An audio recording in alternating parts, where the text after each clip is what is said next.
Política local. Manuel Pisco, Ivan Gonçalves e Paulo Ribeiro analisam a atividade municipal na região. Política local. Política local. Política local.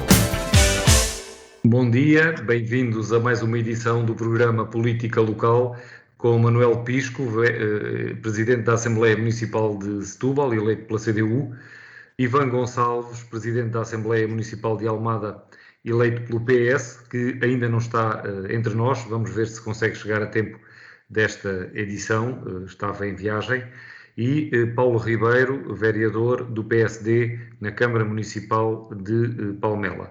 O programa de política de análise dos temas da semana numa perspectiva autárquica, municipal, e hoje temos três temas em agenda. Operação Influencer. O autarca de Sines voltou ao trabalho na Câmara Municipal, esteve detido 6 dias e saiu sem que lhe fosse apontado qualquer crime.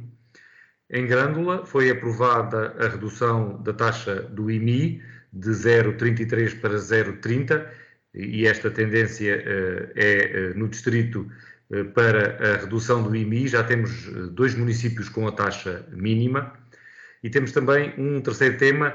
Os bombeiros sapadores de Setúbal já terão entrado em paz social após um ano de greves, depois do acordo entre o município e o Sindicato dos Bombeiros, que foi conhecido esta quinta-feira.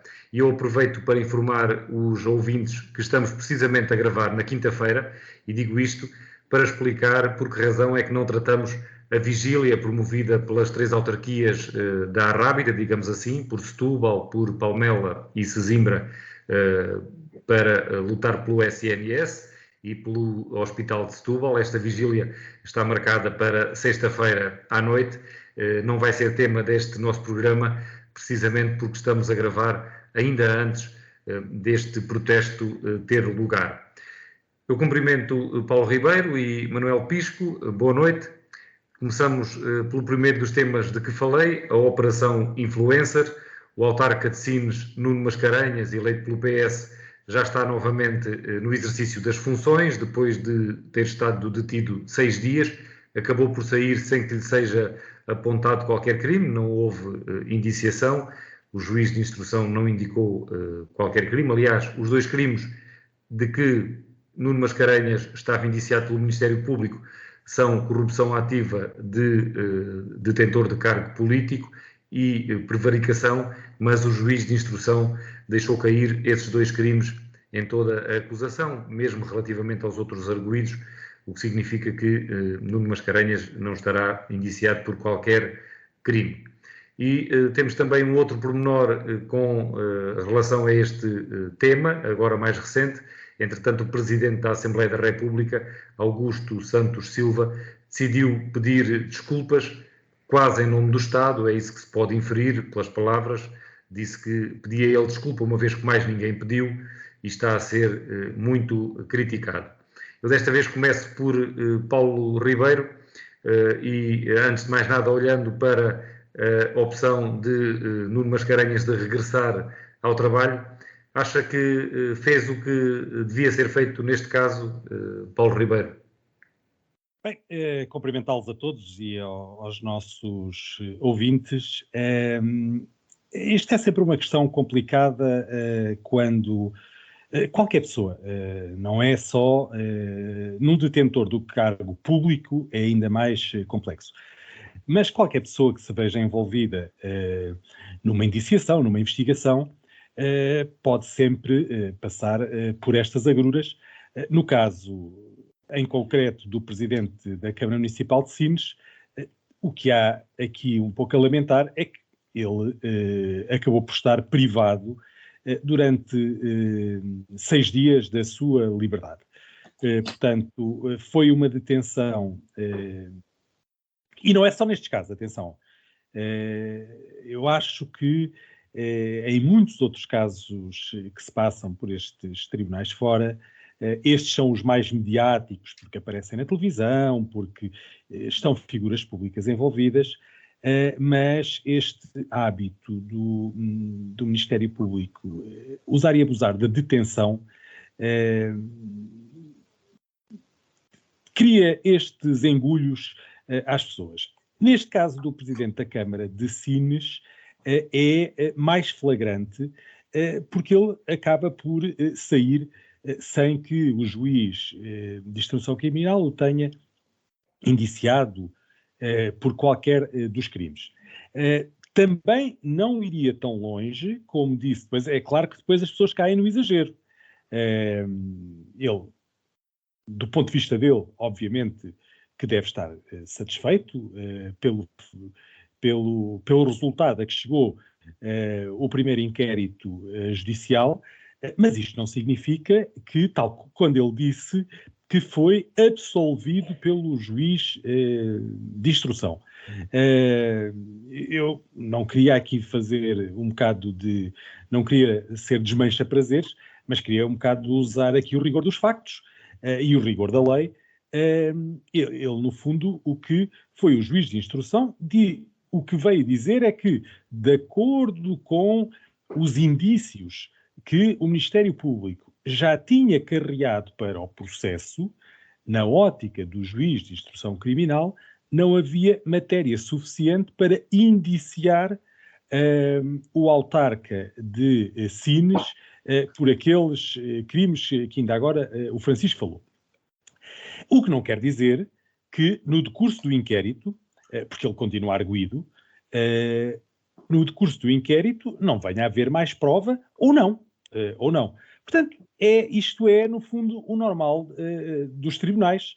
É o normal da nossa justiça, que é, no primeiro interrogatório, aí sim o juiz dirá se há indícios suficientes para que aquele particular esteja indiciado pela prática de um determinado crime ou não. Neste caso entendeu que não, mas o que não significa que, de futuro, o Ministério Público não venha a encontrar provas ou não, e poder continuar na mesma, mas não venha a encontrar provas pelo facto de, por eventualmente, alguma irregularidade, algum ilícito, dizendo melhor, que o Presidente da Câmara de Sines cometeu. Portanto, eu percebo a conferência de imprensa do Sr. Presidente da Câmara, passou 6 dias, que não são dias fáceis, nunca passei por isso, mas acredito que não seja fácil, mas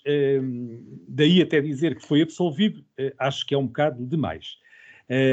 Ainda assim, esperemos que a Justiça faça o seu caminho, sempre, como em todas as situações, no respeito pelos direitos dos arguidos, no respeito pela presunção de inocência e depois que se venha a apurar a verdade dos factos e se houver indícios suficientes que se venha a acusar e depois, mais tarde, em julgamento, se fará a prova de haver ilícitos ou não. Portanto, deste ponto de vista, não teria muito mais a acrescentar, até porque não conheço o processo, e ainda bem que é bom sinal, não conhecer o processo. O Paulo Ribeiro, por acaso, a sua formação até é precisamente jurídica, é advogado e é exercer. Há aqui vários elementos que são no mínimo estranhos, ou pelo menos causam muita estranheza à opinião pública quanto à conduta do Ministério Público. Por exemplo, não se percebe desde logo que não tenha sido envolvida a Polícia Judiciária nesta investigação. É também relativamente estranho que de 5 detidos, todos eles tenham saído em liberdade e com especial destaque para Nuno Mascarenhas, que nem sequer houve uma indiciação. E há já imensas críticas, ainda hoje, esta quinta-feira, no Jornal Expresso, Miguel Sousa Tavares arrasava a Procuradoria-Geral da República e referindo-se também à reunião entre o Presidente da República e a Procuradoria-Geral da República. Portanto, estes elementos parecem-lhe também normais na atuação da Justiça. Há pouco dizia que estas coisas são normais, haver discrepâncias de apreciação entre o Ministério Público e o Juiz de Instrução, eles têm funções diferentes, mas parece-lhe normal. É assim, eu não sou propriamente, é verdade que sou advogado, mas não sou propriamente um especialista, aliás é uma área do direito que faço muito pouco, se é até para não dizer nada. Mas ainda assim não é totalmente inabitual. Agora, eu também não entro na narrativa que o Partido Socialista procura também fazer nos últimos tempos, que é, à conta disto, desmerecer completamente o papel da Justiça e desmerecer completamente o papel do Ministério Público e o trabalho do Ministério Público. Isto é a Justiça a funcionar. Portanto, o Ministério Público entendeu que determinados cidadãos deveriam ser detidos, que deveriam ser investigados. Esses cidadãos propôs até, para alguns deles, prisão preventiva. E o juiz de instrução criminal entendeu que não havia indícios suficientes para o efeito. É muito comum isso acontecer. O que nós estávamos habituados é uma coisa completamente diferente. Nós estávamos habituados, no tempo do juiz Carlos Alexandre, quando ele era, o titular único e quase absoluto do TIC, que normalmente usava-se e abusava-se muito da prisão preventiva. E isto significava que as pessoas ficaram muito habituadas à questão da prisão preventiva e, portanto, quando ela não ocorre, os próprios arguidos, às vezes também contribuem para isso, vêm quase dar a ideia que foram absolvidos. Não, o processo seguirá, só que o juiz de instrução entendeu que não havia razão para se fazer a prisão preventiva daqueles cidadãos. O que não significa que mais tarde eles não venham a ser condenados e alvo de uma qualquer pena, seja ela pena de prisão ou outro tipo de medida. Mas eu, quando o Francisco me fez esta questão, que eu agradeço, ia abordar uma outra perspectiva que o Francisco também falou ao início, que foi o pedido de desculpas do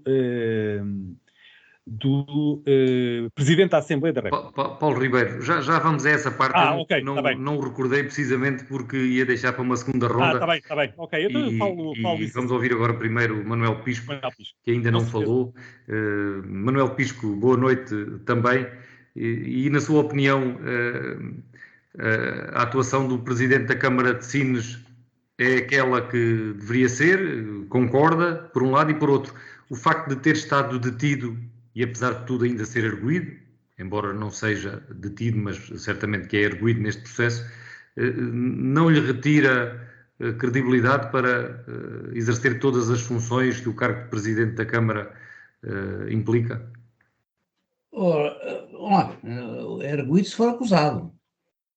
Atenção, é preciso, agora entramos na fase de investigação. Uma coisa é certa, o Presidente da Câmara de Sines não se livra de ficar no seu currículo, que já é cadastro, o facto de ter passado 4 ou 5 dias na prisão.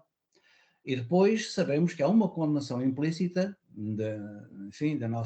da pessoa coletiva, que é a opinião pública, digamos assim, quase uma pessoa coletiva, que é a história do onde há fumo, não há fumo sem fogo, não é? As pessoas ficam sempre com suspeição, porque esse é o nosso voyeurismo, é a nossa vontade de encontrar uma trica, uma intriga. Uma pessoa que se vem a saber que é acusada pela Justiça, tenha acusação ou não, portanto, não foi inocentado, também não foi acusado. O juiz de instrução considerou que aqueles crimes que o Ministério Público achava que tinha indícios suficientes, que qualquer pessoa de senso comum, lendo aqueles indícios, não entendia bem onde é que estavam os crimes, não se entendia. Isso é unânime de quem leu aquilo. Mas só o Ministério Público é que tem a liberdade de acusar. E acusar suspeitava. Lançou a suspeita. Portanto, há, de facto, aqui um problema na relação entre a política e a justiça, que passamos a vida a ouvir dizer que não existe, é a justiça o que é da justiça, a política é da política, mas isso é para disfarçar a realidade. António Costa usa muito isso. É para disfarçar a realidade. Toda a gente sabe, toda a gente percebe que há ligações entre a política e algumas titulares de órgãos da política, de cargos públicos. Há ligações entre a política e a justiça e a política e a justiça e a comunicação social. Portanto, os indícios que permanecem, o juiz de instrução aceitou, continua-se lá a investigar o tráfico de influências. nós devemos colocar uma pergunta para começar a limpar esta questão da promiscuidade que há entre a informação e a política. As pessoas são condenadas na praça pública por indícios de crimes que podem não se vir a provar de coisa nenhuma e que as pessoas parece que foram inocentadas de um crime que nunca chegaram a ser acusadas, porque não havia provas suficientes, indícios suficientes para fundamentar a existência desse crime. E se o tráfico de influências permanece, eu pergunto, e o tráfico de informação? Quem é que o julga? Ninguém quer julgar nunca, mas neste país está toda a gente, que há um tráfico de informação entre os sistemas. Eu não acredito que seja dos juízes.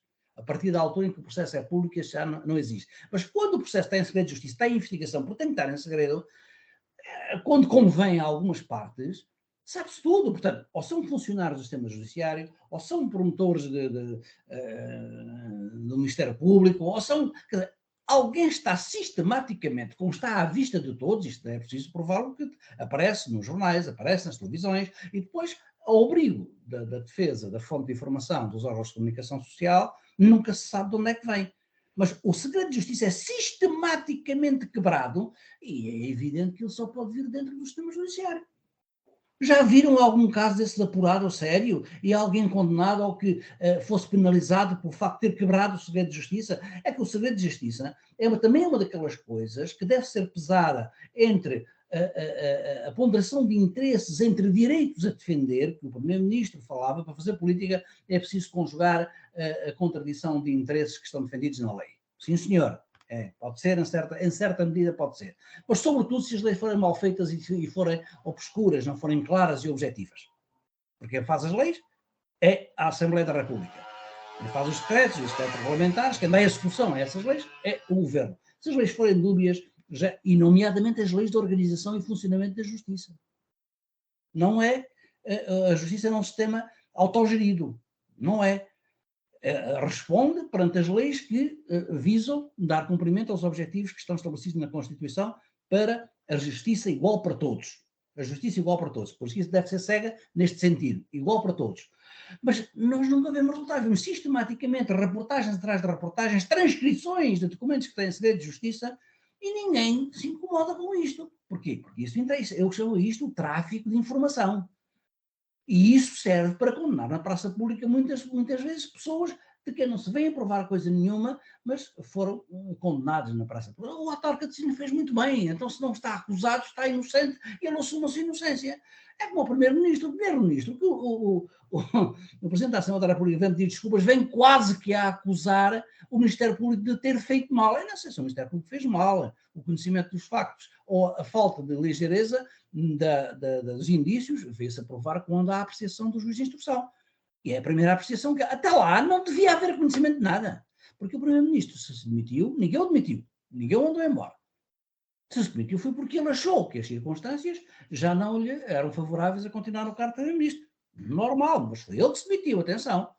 Portanto, eu podia ter esperado, eu disse isso na semana passada, com qualquer cidadão comum, ver se a decisão do juiz que vai apreciar a instrução, o juiz de instrução criminal, se de facto encontra que aquilo tem valor suficiente para continuar a investigação e chegar a uma acusação de um crime qualquer, ou se não. Eu não quis esperar. E, portanto, já que está posto o nome em causa, então, desde que haja uma investigação, o que é também uma forma de politização da justiça.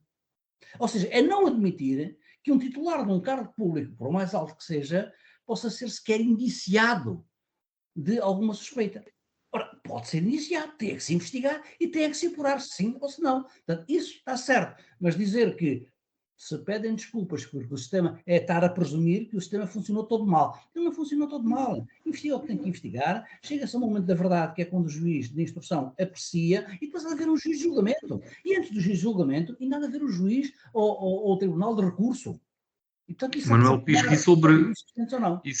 e sobre essa conduta do Presidente da Assembleia da República, a segunda figura do Estado, Augusto Santos Silva, podia ter assumido esse papel de pedir desculpa neste caso? Não pode, porque ele está a fazer um juízo. É que, subliminarmente, ele está a fazer um juízo, está a dizer, o sistema de justiça atuou mal, a política foi criminalizada. Quando com aquilo que ele faz, está a politizar a justiça. Está a dizer que atuaram mal. E houve um primeiro-ministro que se demitiu porque houve um comportamento insustentável, leviano, da parte do Ministério Público. E o Ministério Público fez o apuramento de indícios. Achou que aqueles indícios eram suficientes para levar ao juiz, porque o que o Ministério Público faz na investigação é andar à procura de indícios para depois levar a um juiz que vai julgar, vai apreciar, vai ver se aquilo tem peso ou não para continuar a ser investigado e para ser julgado. Portanto, o Ministério Público não julga por si, mas já julga por si quando se criam fugas de informação que se dá a conhecer que A, B, C, D, E e F está a ser investigado e depois, em contraponto com isto, nós vemos uns processos gigantescos, né, aqueles superprocessos, que passam 9, 10 anos e às tantas prescrevem, acabam por não ser julgados em tribunal. Então, e perante essa atitude de Augusto Santos Silva, ele deve continuar como Presidente da Assembleia da República, a partir isso agora é uma caso moda. do Chega, defendem a demissão. Está bem, isso é moda, é o contágio. Agora, qualquer coisa que se diga, uma palavra a mais, palavra a menos, é logo para decidir o carro. Que é como a história do Presidente do Banco de Portugal, não é? Do Mário Centeno.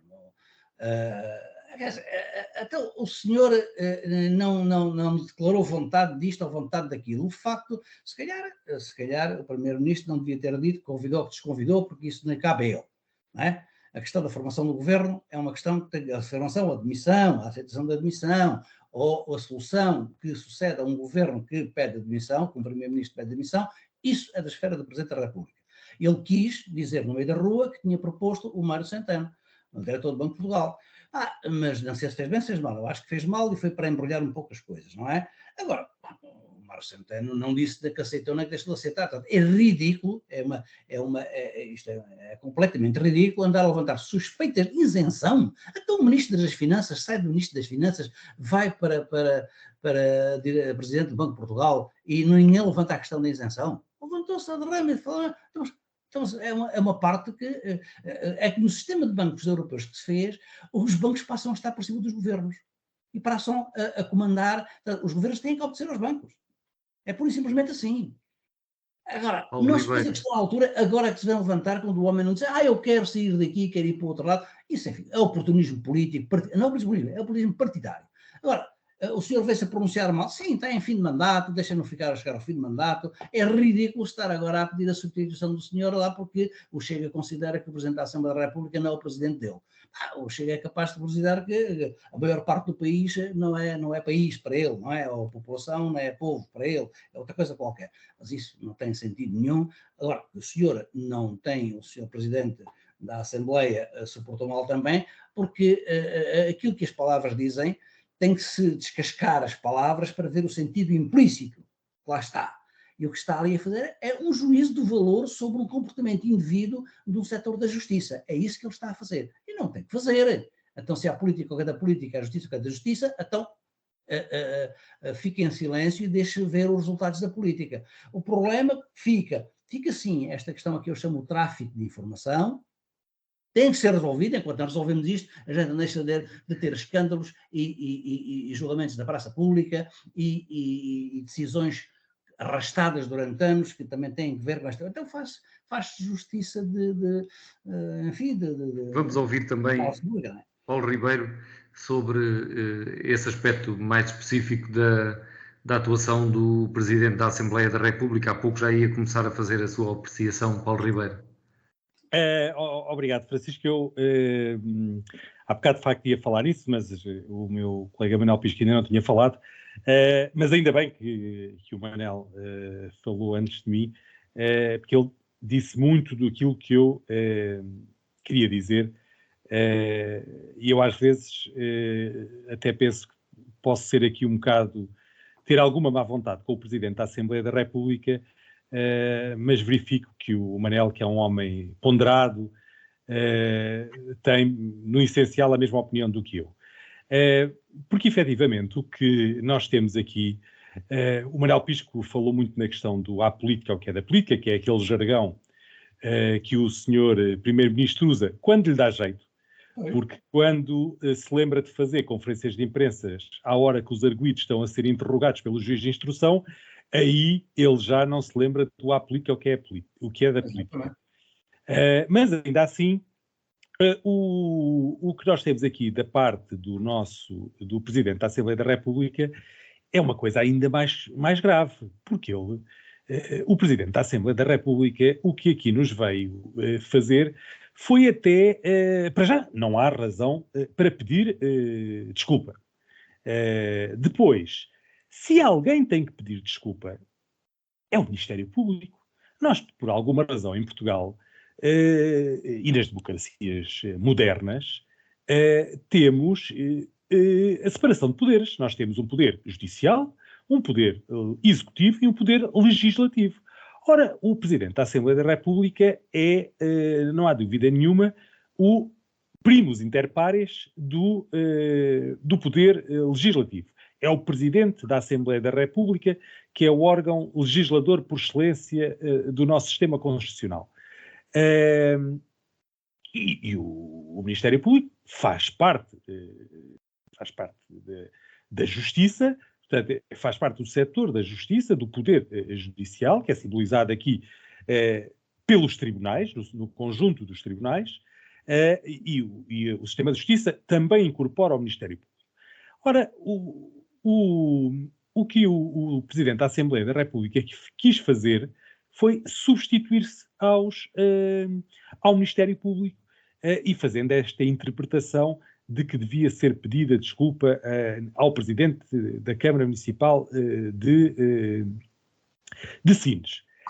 Mas, além desta confusão de papéis, ele, no fim disto tudo, o grande objetivo qual é?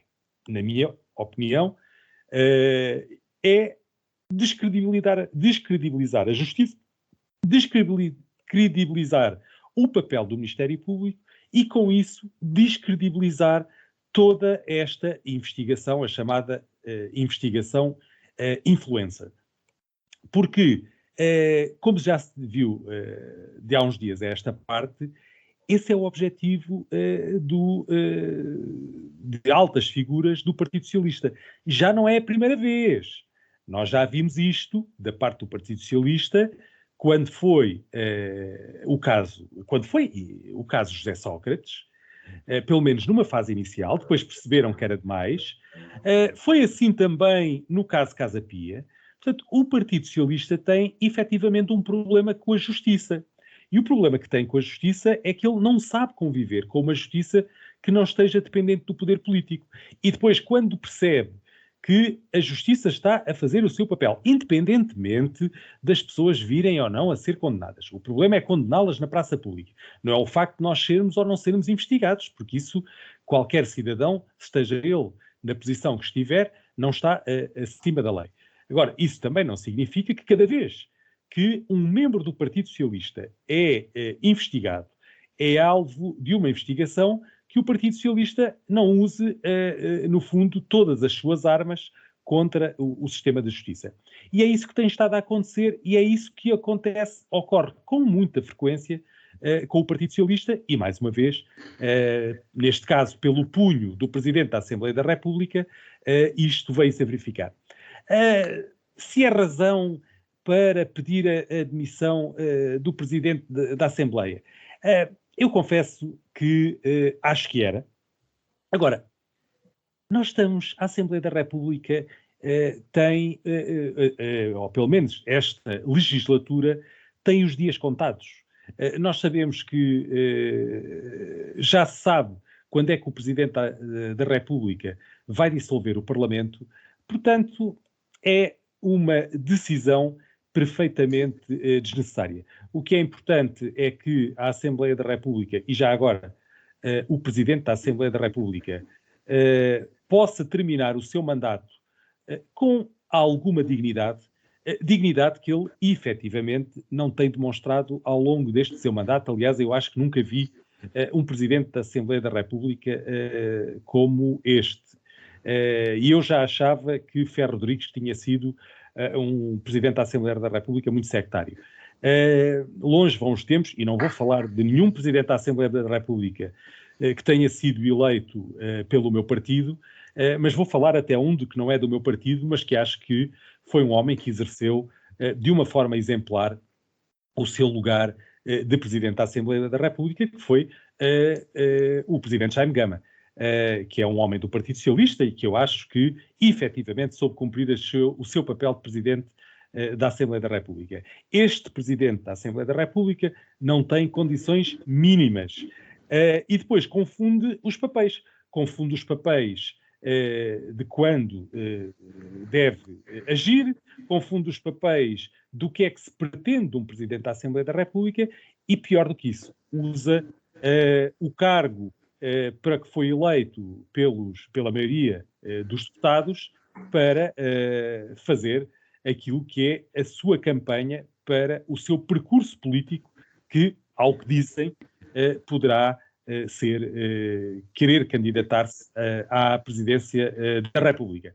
Mas isso ele pode fazê-lo, é livre de o fazer, tem mais de 35 anos e, portanto, é livre de o fazer, mas não deve usar o cargo institucional que tem, não deve usar o chapéu de Presidente da Assembleia da República para atingir os seus objetivos pessoais e, neste caso, também pôr em causa a independência, a imparcialidade da Assembleia da República face ao Poder Judicial. E com isto passamos ao segundo tema desta noite. Em Grândola foi aprovada a redução do IMI, do Imposto Municipal sobre os Imóveis, que fica agora na taxa mínima. É o segundo concelho do distrito, a par de Alcácer do Sal, a ter o IMI nos 0,30%, com a taxa mínima, e isto numa altura em que, ano após ano, nos últimos 2 mandatos, no último mandato inteiro mais esta metade de mandato, a tendência, de uma forma geral, do distrito de Setúbal tem vindo a ser a da redução desta taxa. Tem sido assim em Setúbal, no concelho de Setúbal, em Palmela, até em Sesimbra, que aprovou agora recentemente uma descida histórica, no Barreiro, um pouco por todos os municípios do distrito de Setúbal. E a pergunta que eu fazia, começar desta vez por Manuel Pisco, é se isto é uma tendência de aplaudir, se é salutar ou se envolve aqui algum perigo para a capacidade financeira dos municípios. Cada município saberá das suas contas, não é? Portanto, como sabem, eu discordo completamente deste mercado de variação entre máximos e mínimos que as casas podem dar, mas é com esse argumento, até porque no meu entendimento é que até vai ferir aqui alguns aspectos do princípio da igualdade que a Constituição impõe. Podem estar a tratar de forma diferente situações que não são diferentes, ou de forma igual situações que são desiguais. Há concelhos com maior capacidade financeira, maior autonomia financeira, como se diz, que é ter uma porcentagem das receitas próprias mais elevada em relação às transferências do Orçamento do Estado, porque há apenas 4 municípios que não dependem das transferências do Fundo Geral Municipal, não recebem do Orçamento do Estado. É Lisboa, é Cascais, é Sintra e parece que Lolé também entrou. Oeiras e Lolé. Oeiras e Lolé, sim. Entrou nesse grupo. Então, ou seja, sobretudo, e percebe-se, citando estes, percebe-se porquê, porque são grandes, maior densidade populacional, grandes pressões de construção e de procura de habitação, grandes zonas de grande densidade comercial e industrial, e, portanto, naturalmente que não precisam, ou seja, como está construída a lei de finanças locais, não precisam que seja o Orçamento de Estado a dar receitas. Grândola que faça isto, visto do exterior, se calhar também não me admira, porque é uma expansão urbanística muito grande, e urbanística, organizações de luxo, não é? No concelho de Grândola. Sabemos que aquilo tem um desenvolvimento urbanístico daquelas zonas residenciais de luxo e de lazer muito grande. Portanto, o município de Grândola saberá as receitas que tem e chegar à conclusão que pode dispensar entre esses esses 0,2% do IMI, faz a dispensa deles e faz bem, porque os impostos não devem ser cobrados por cima do processo, por necessidade, é porque são indispensáveis.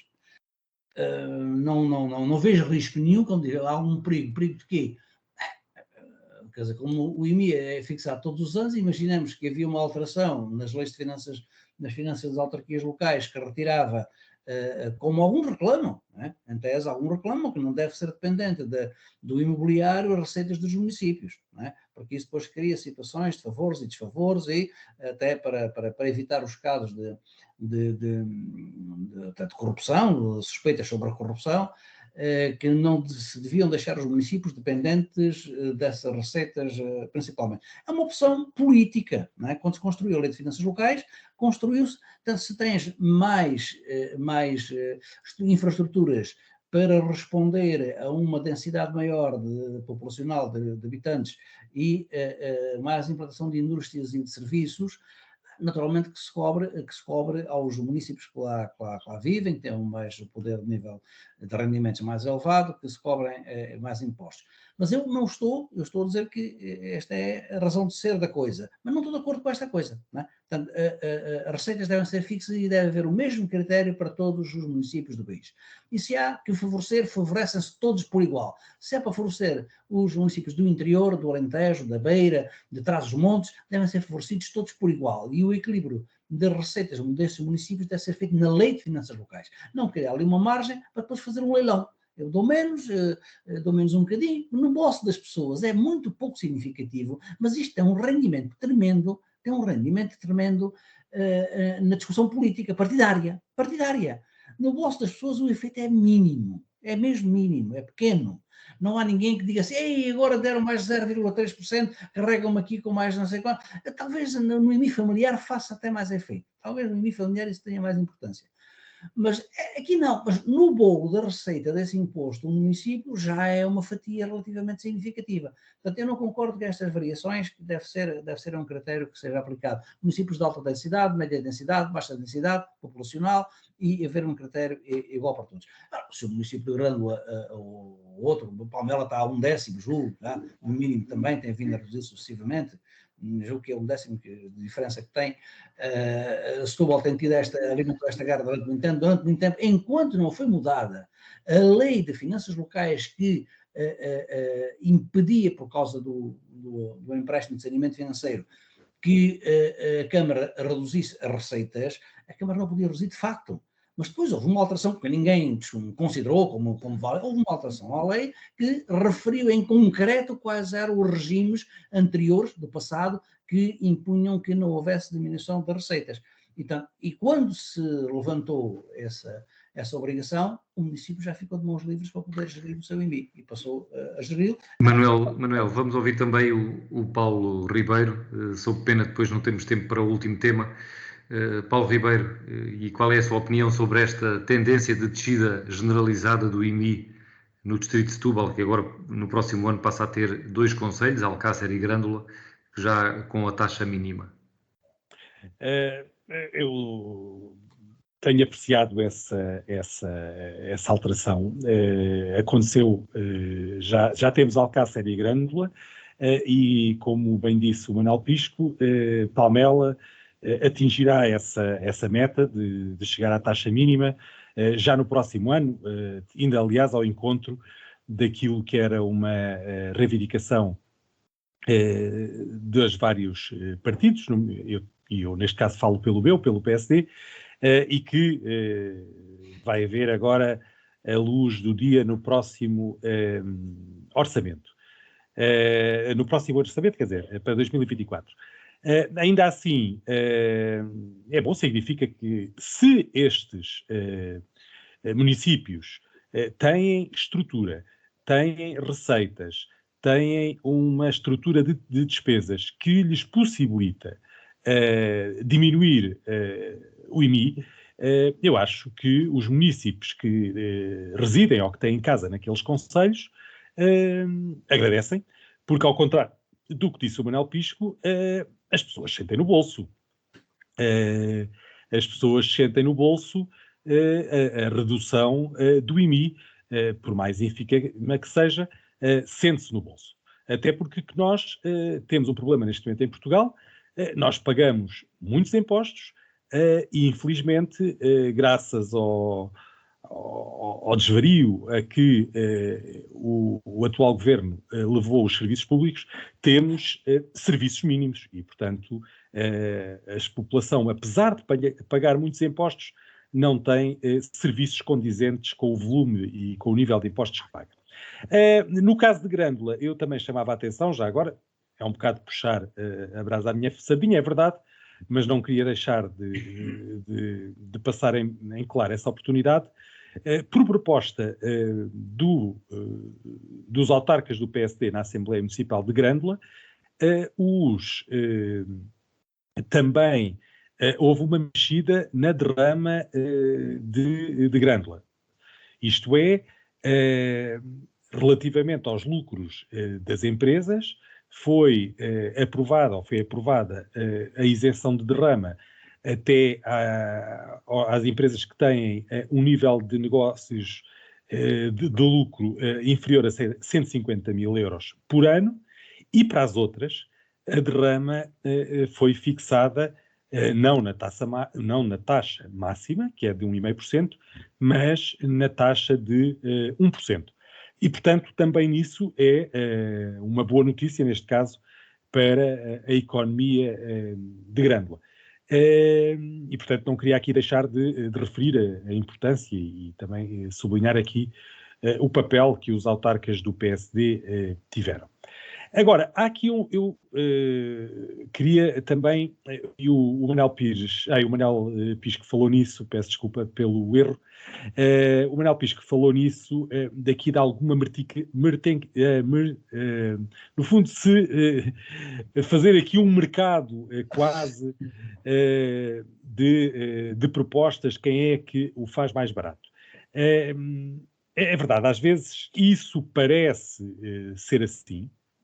É importante também que os partidos da oposição, e eu falo enquanto também autarca de um partido da oposição, num município como é o de Palmela, em que é importante que os autarcas não entrem só nesta mercantilização dos impostos e que façam efetivamente as contas e demonstrem se há ou não capacidade do município poder reduzir os impostos ou determinado imposto, e também isto tem que ter um objetivo,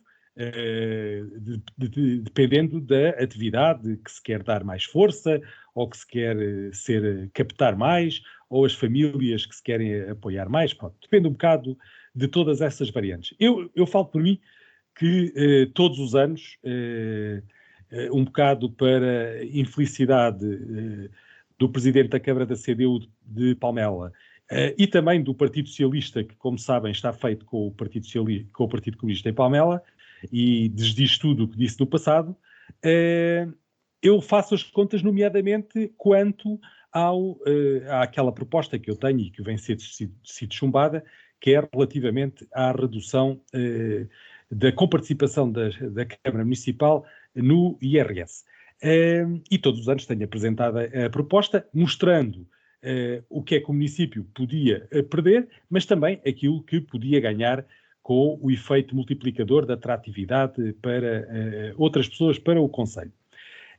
Agora, uma coisa é certa, muitas destas diminuições que têm ocorrido no distrito de Setúbal, particularmente, têm muito a ver com o facto de muitas das autarquias que no passado tinham maiorias absolutas, nomeadamente da CDU, deixaram de o ter, porque a CDU é muito avessa a diminuir impostos e é mais favorável, pelo menos quando são os seus autarcas, a que sejam cobrados as taxas máximas dos impostos. Por isso é que eu me lembro, em 2013, por exemplo, que foi quando eu fui eleito a autarca no Concelho de Palmela, o IMI estava praticamente na taxa máxima. Não era máxima, mas estava muito perto do limite máximo. E isso foi mudando à medida Paulo que a Ribeiro, podia oposição foi terminar. falando. Termino já. Sim, sim. Mas também à medida que a CDU perdeu a maioria absoluta que tinha. E, portanto, foi obrigada, no fundo, a aceitar as propostas dos partidos da oposição. Eu estou-me a lembrar, o Manuel Pisco falava agora do IMI familiar. Eu lembro-me que a posição da CDU quanto ao IMI familiar sempre foi contrária. Era uma posição ideologicamente e frontalmente contrária ao IMI Paulo Ribeiro, familiar. ficou o essencial. Vamos dar a oportunidade a Manuel Pisco de responder ao que acabou de dizer, porque presumo que queira. Manuel Pisco, estou certo ou passamos para o terceiro e último tema? Não vamos reeditar essa discussão em relação àquilo que o Paulo Ribeiro considera ideológico e que nós, na CDU, consideramos que são factos necessários à gestão, não é a ideologia que está aqui metida nisto. E, aliás, o ano passado, já em Setúbal, o IMI familiar foi justificado e até o compromisso com o PSD, precisamente, não é? Com o compromisso de deixar a um certo nível o IMI, foi precisamente para arranjar um conjunto de medidas de compensação a pessoas mais carenciadas e às sequelas do Covid. Portanto, isso está acordado. Portanto, não é uma questão ideológica assim tanto como isso. Passo outra vez para Paulo Ribeiro, no segundo foi o Manuel Pisco que começou. Paulo Ribeiro, sobre os bombeiros sapadores de Setúbal, após grandes polémicas e um ano de greve, faz, creio que esta sexta-feira, um ano que os bombeiros estavam em greve e parece que chegou a paz social, foi conhecido na quinta-feira e publicado pelo jornal O Setubalense. Na sexta, em manchete, que chegou a paz social aos bombeiros sapadores depois de um acordo entre a companhia representada pelo sindicato dos bombeiros sapadores e a Câmara Municipal. Os bombeiros levantaram a greve e foi também nesta mesma semana, na terça-feira, nomeado em definitivo o comandante que já estava em regime de interino, de substituição, David Domingos, foi também nomeado formalmente, através de um despacho da Câmara Municipal, como comandante da companhia. Sobre este desfecho, era um desfecho que estava à espera, Paulo Ribeiro? Bem, acima de tudo, era um desfecho mais do que estar à espera, ou não estar à espera, até porque não tenho dados suficientes para ter essas expectativas, era um desfecho que desejava. Os bombeiros são demasiadamente importantes numa cidade e na vida em segurança de uma cidade para que possa haver uma luta laboral, para que possa haver greves de uma corporação de bombeiros sapadores e até, como aconteceu muitas vezes, muitos desrespeitos à autoridade e à própria entidade patronal. E, portanto, é bom que a paz social regresse à companhia de bombeiros sapadores de Setúbal. Espero que ela retorne para permanecer durante muito tempo, naturalmente sempre na perspectiva de que os bombeiros cumpram os seus deveres enquanto servidores da causa pública e também, ao mesmo tempo, que a autarquia saiba respeitar os direitos daqueles bombeiros e também dar-lhes as condições necessárias para que eles possam agir enquanto servidores da causa pública e, neste caso, enquanto bombeiros sapadores. Portanto, a expectativa não tinha o acompanhamento, por exemplo, que o Manuel Pisco seguramente terá relativamente a este dossiê, mas naturalmente que é Vamos saber já de que eu seguida. desejava, como todos nós desejávamos, penso eu. Manuel Pisco, que elemento é que vê aqui de novo para permitir que, finalmente, quando as posições pareciam inconciliáveis e tão extremadas, poderem ser de consenso e de acordo? Porque é que foi possível só agora, ao final de um ano, chegar a acordo? Eventualmente porque, pronto, aconteceu a vitória do bom senso.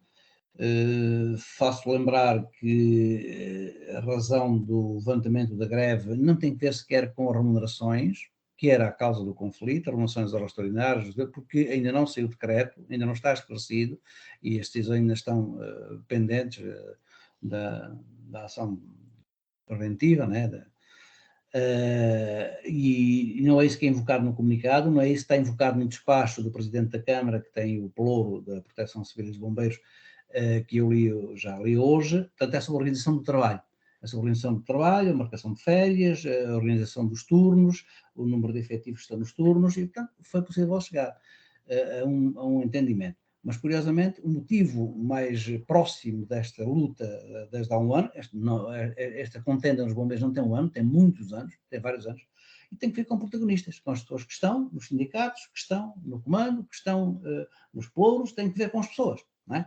Agora, houve mudança de protagonistas, e eu aqui quero deixar bem expresso um cumprimento e até um abraço. Aqui é que me apetecia lhe agradecer, se isso não fosse mal entendido, não tenho a agradecer porque não fez grande coisa, ao David Domingos, ao novo comandante, porque ele já era adjunto do comando, estava lá dentro daquele conflito, não é? Conhecia-o bem e afinal de contas, vê-se de um momento para o outro, é um homem que é respeitado pelos camaradas de trabalho, é um homem que tem inteligência emocional, é um homem que é inteligente e com certeza que deve ter contribuído alguma coisa para chegar a este entendimento. Portanto, as pessoas é que fazem as instituições, não é? E é o funcionamento delas. Acho que o comportamento dos sindicatos também abrandeceu, não é? Naturalmente, não é? Ficou mais brando, porque viu perspectivas de que, de facto, o município pretende resolver os problemas, não pretende estar a alimentar problemas.